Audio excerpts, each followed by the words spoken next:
Icandelo lezokhenketho lithwaxeke kakhulu ngubhubhane wecorona.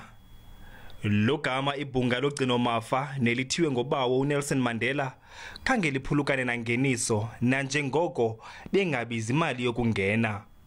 Kodwa bajonge phambili ukuziguqula inkqubo zabo. Imuseum ibikwiplans zoqala ukuvulelela indwendwe okanye abatyeleli kuzawubhataliswa. Ibizawuba ngumhla wokuqala kweApril. But kwenzeka lento yokubana kube qhambuke esi sifo sibumbulalazwe.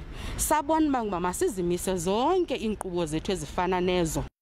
Elibhunga lijolise ukunxulumanisa imbali yalo etyebileyo nobuhle beendonga zempuma koloni ukuza nomtsalane kubakhenkethi. I came to visit the museum today to remind myself about Nelson Mandela and the past of our country and who fought for us. I learned about the history of Nelson Mandela and how powerful he is to stay in prison for 27 years to fight for our land. Nangona elibhunga livulile imiqathango isekiwe.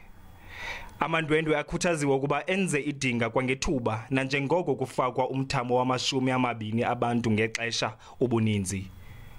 Athule Joka kwindaba ze-SABC ndisemthatha.